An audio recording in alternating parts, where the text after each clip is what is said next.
iaitu kita dapat saksikan beberapa negeri di pantai timur seperti di Kelantan dan juga di Terengganu.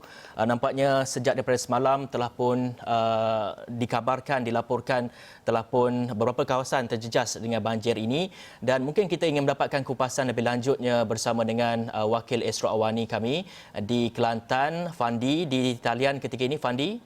Ya, saya. Fandi, mungkin dapat ceritakan sedikit mengenai perkembangan banjir di negeri Kelantan secara khususnya, Fandi. Baiklah, Fizi, seperti yang kita laporkan sebelum ini, keadaan banjir di Kelantan setakat jam 7 pagi ini dilaporkan bertambah buruk apabila menyaksikan lebih daripada 500 orang mangsa banjir dipindahkan di 18 buah pusat pemindahan sementara. Dan banjir pada gelombang kedua ini membabitkan 3 daerah iaitu Kuala Krai, Tanah Merah dan juga Pasir Mas, di mana daerah Kuala Krai mencatatkan bilangan mangsa banjir yang agak tinggi dipindahkan setakat pagi ini, iaitu melebihi 250 orang, dan kampung yang terlibat merupakan Kampung Sinulang, Kampung Air Keruh dan Kampung Asam Jawa sekitar daerah Kuala Krai ini.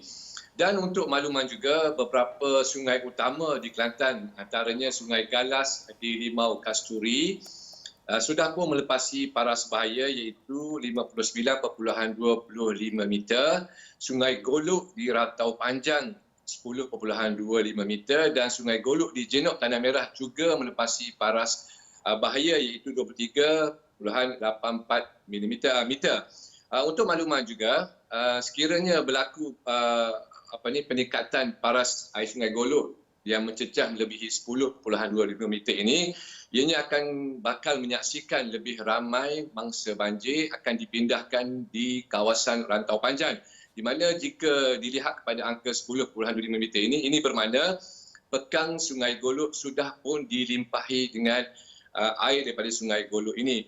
Dan untuk makluman juga, beberapa sesi penyukat hujan di pendalaman Kelantan ini yang membimbangkan kita, di mana sesi penyukat di kawasan Gunung Gagau 1 di Gua Musang mencatatkan jumlah taburan hujan yang agak tinggi iaitu 122 mm, diikuti oleh Kampung Aring Gua Musang juga 79 mm, di Kuala Kuh 126 mm, di Lak Luh Kuala Krai 92 mm dan juga di Kuala Krai 114 mm.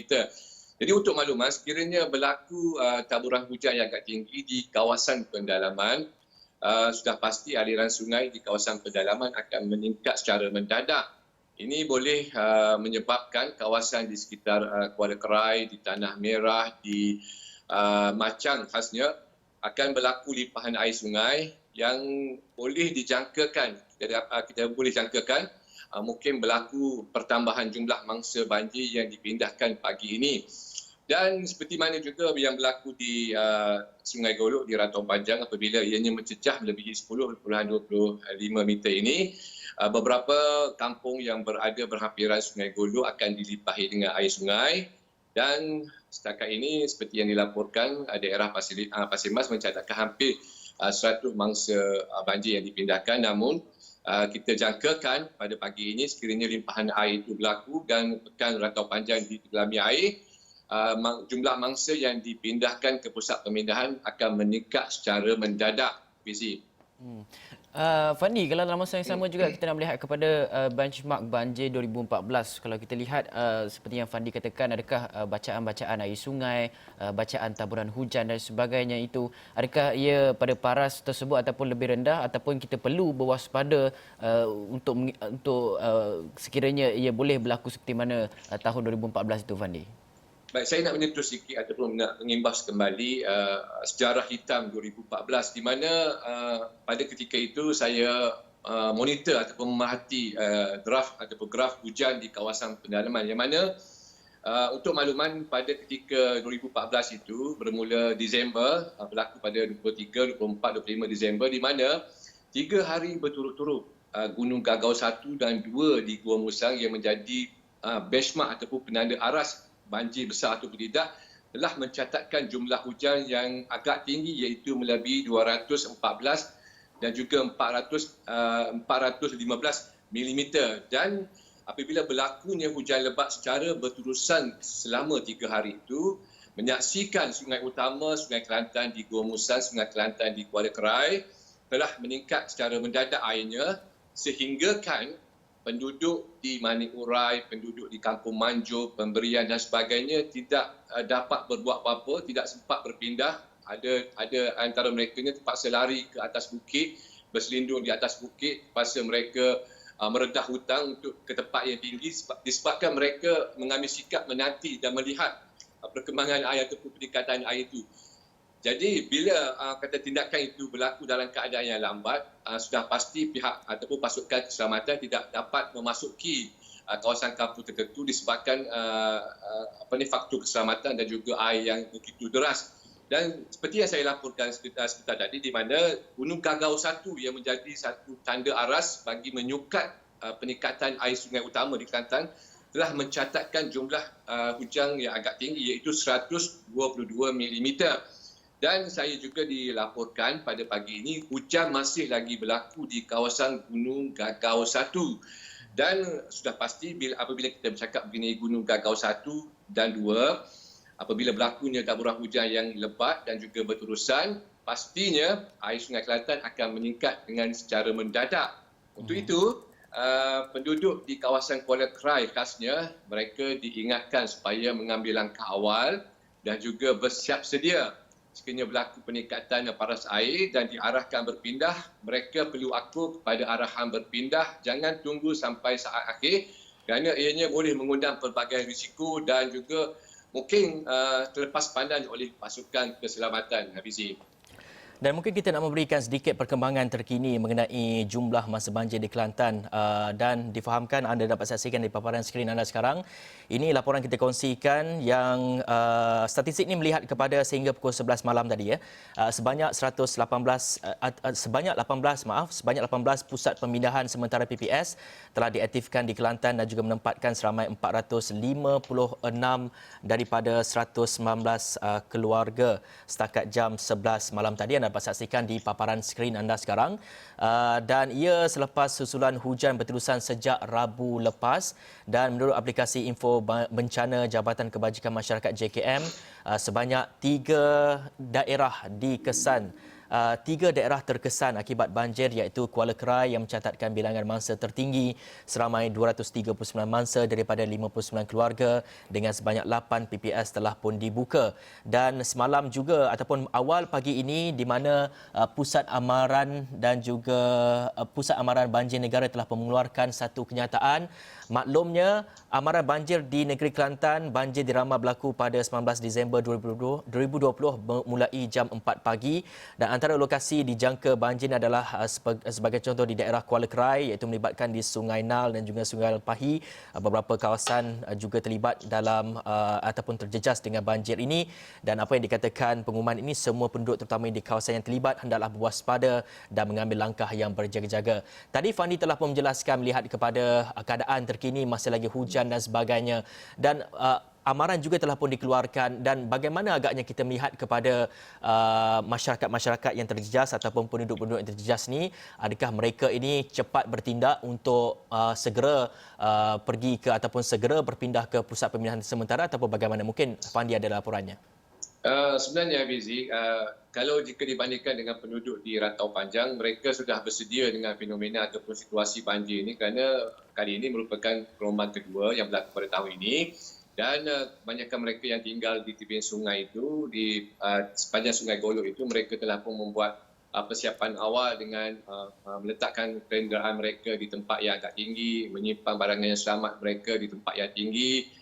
Dan bila mana berlakunya peningkatan air, mereka akan keluar ataupun menghubungi pihak berkuasa untuk dipindahkan.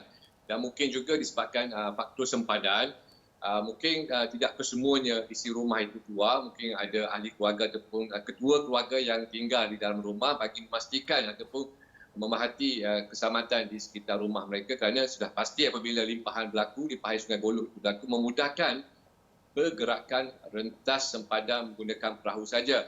Jadi itu yang berlaku di kawasan Rantau Panjang di mana penduduk hampir keseluruhannya sudah biasa ataupun kalih dengan situasi banjir yang berlaku di kawasan mereka. Begitupun di Kuala Krai ini biasanya mereka mengambil sikap tunggu dan lihat. Ini yang membimbangkan kita sebab tadi saya maklumkan bahawasanya berlakunya taburan hujan yang agak tinggi di Gunung Gagau. Dan sekiranya penduduk di Bani Urai, di Manjur, di Pemberian, di sebagainya yang berada di berhampiran Sungai Kelantan mengambil sikap tunggu dan lihat dan juga tidak mahu mengikuti perkembangan semasa, kita bimbang berlakunya orang kata trap ataupun mereka terperangkap untuk terperangkap dan sukar untuk dipindahkan. Kerana apabila berlakunya limpahan air secara mendadak, sudah pasti Sungai Kelantan ini terkenal dengan arus yang cukup deras dan kuat yang juga memungkinkan pihak berkuasa memikirkan mungkin 2-3 kali untuk sampai ke tempat mereka. Jadi ini sudah pasti ada kalangan ataupun ada penduduk yang mengambil sikap tunggu dan lihat ini, mungkin mereka akan terlepas ataupun mungkin tidak diselamatkan ataupun tidak dipindahkan ke pusat pemindahan sementara. Untuk itu, jika berlakunya peningkatan air secara mendadak ini, mereka dinasihatkan supaya mengambil langkah awal dengan terus berpindah tanpa menunggu di saat-saat akhir. Dan pada masa ini juga pelbagai akses boleh dihubungi, termasuklah menggunakan telefon ataupun sebagainya, ataupun maklumkan kepada ketua kampung untuk mereka dipindahkan ataupun untuk mereka dipindahkan ke pusat pemindahan sementara, Hafizi. Menarik sekali apa yang Fandi katakan, tunggu dan lihat. Adakah Fandi rasakan mereka ini tidak mengambil iktibar apa yang berlaku pada tahun 2014 ataupun sebenarnya ada terdapat kelemahan komunikasi di antara pihak berkuasa dan juga penduduk di sekitar kawasan berisiko banjir di Kelantan itu? Apa sebenarnya masalah-masalah dan juga isu yang bermain dalam perkara ini, Fandi? Sebenarnya, Hafiz, bila kita bercakap soal pendalaman, sudah pasti soal komunikasi menjadi satu cabaran utama di mana bukan semua tempat ataupun ke semua kawasan di daerah Kuala Krai ini yang mendapat akses internet yang baik. Ada kalanya mereka tidak dapat akses internet yang baik, jadi untuk mereka melayari ataupun membuka portal mana-mana yang berkaitan dengan info banjir ini, mereka sukar. Justru itu mereka perlu berhubung dengan ketua kampung ataupun pihak berkuasa bagi mendapatkan maklumat terperinci. Dan inilah yang berlaku pada tahun 2014 di mana mereka hanya bersikap menjangkakan paras air begini naiknya pada jam sekiannya. Apabila berlakunya peningkatan secara mendadak, mereka sudah terperangkap. Dan jika pengalaman dan juga iktibar ini tidak diambil dan diguna pakai pada ketika ini dan mereka masih lagi mengambil sikap tunggu dan lihat, sudah pasti ianya akan menyusahkan mereka. Justru itu, walaupun mereka kata akses internet yang kurang baik di kawasan pedalaman ini, mereka seharusnya ataupun sepatutnya berhubung dengan pihak berkuasa kerana di kawasan pedalaman ini seperti di Kuala Krai, ada info yang memaparkan mengenai maklumat nombor telefon dan juga pusat pemindahan ataupun pusat operasi yang diwujudkan di majlis daerah ataupun pejabat jajahan ini yang boleh mereka hubungi setiap masa bagi mengetahui perkembangan peningkatan air Sungai Kelantan. Yang mana jika mereka mengambil langkah awal, sudah pasti bukan sahaja nyawa mereka dapat diselamatkan, bahkan harta benda mereka juga dapat diselamatkan dengan keadaan cepat. Seperti yang kita tahu pada tahun 2014, kawasan Kuala Krai saja menyaksikan lebih daripada 3,000 buah rumah musnah ataupun rosak akibat dihanyutkan dan juga dibadai oleh arus kuat Sungai Kelantan ini. Jadi mungkin iktibar ini mungkin boleh dijadikan satu pengalaman dan juga satu peringatan buat mereka. Jangan tunggu di saat akhir. Sekiranya berlaku peningkatan paras air secara mendadak ataupun diberikan arahan ataupun diberikan amaran oleh pihak berkuasa, mereka perlu bertindak dengan segera, Hafizi. Dan saya pasti Fandi selama sebulan ke 2 bulan ini sejak daripada monsun timur laut itu berlaku, banyak tragedi ataupun banyak kes banjir melibatkan beberapa kawasan di sekitar Kelantan itu. Fandi telah pun meninjau kawasan-kawasan ataupun telah meninjau pusat pemindahan sementara PPS ini. Dan untuk hari ini saja sehingga pukul 11 malam tadi ini yang dilaporkan sebanyak 18 pusat pemindahan sementara dibuka.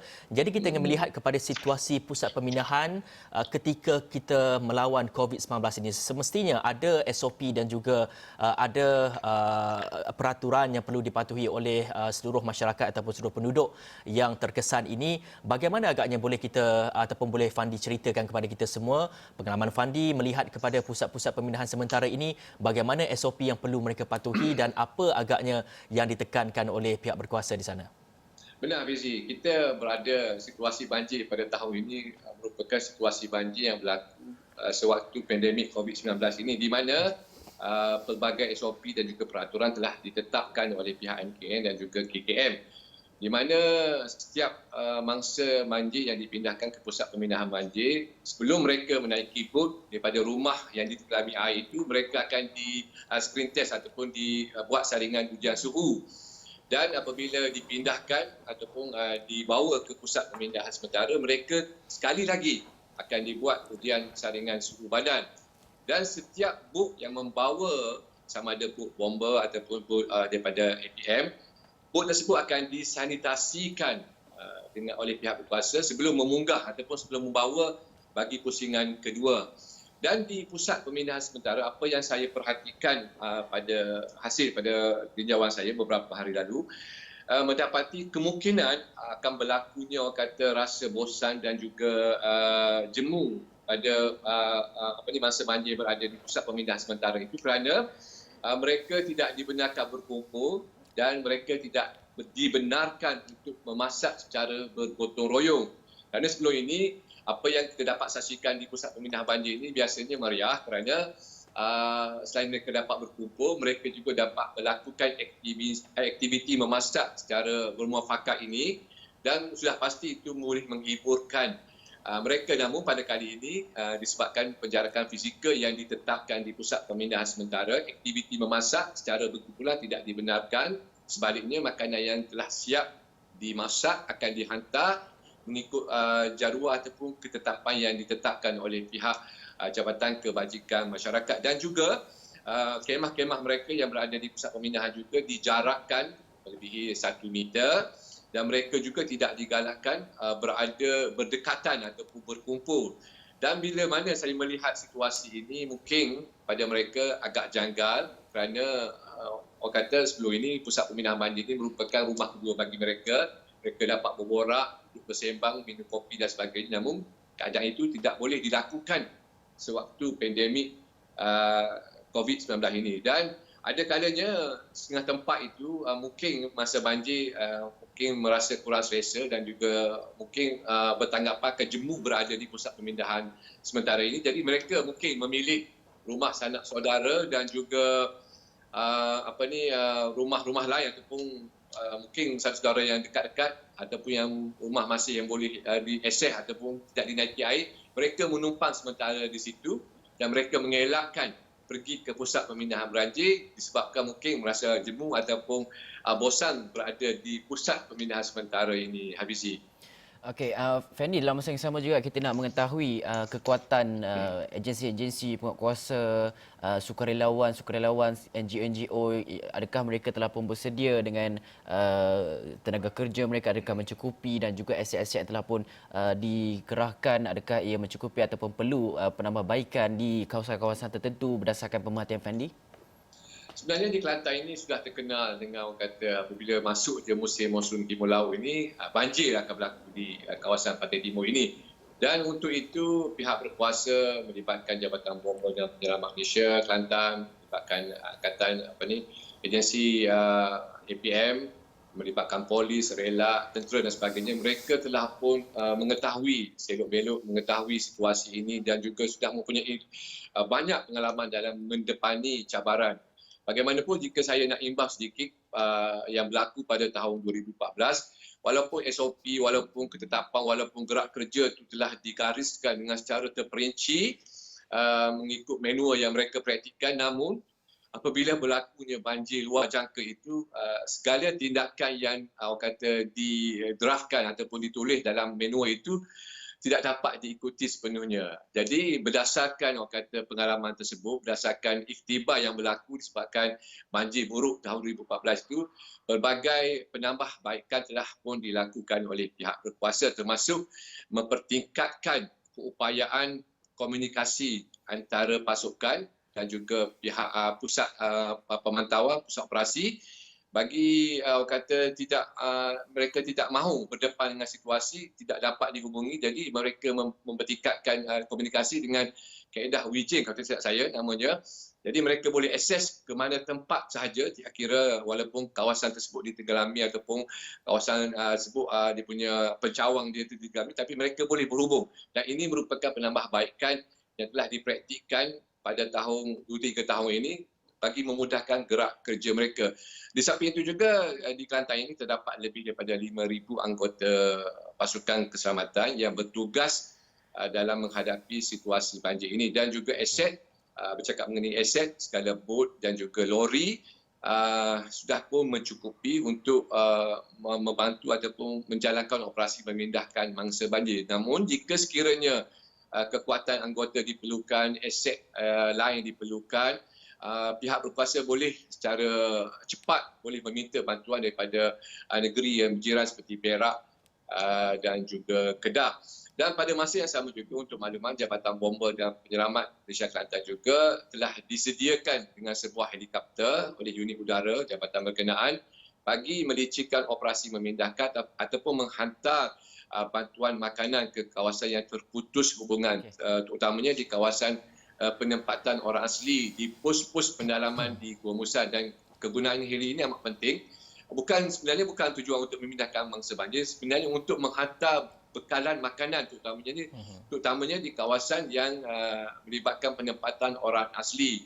Dan pada masa yang sama juga, kegunaan helikopter ini akan membawa mangsa banjir ataupun mereka yang terperangkap ini bagi mendapatkan bantuan rawatan sekiranya mereka ditimpa musibah ataupun mengalami kesakitan.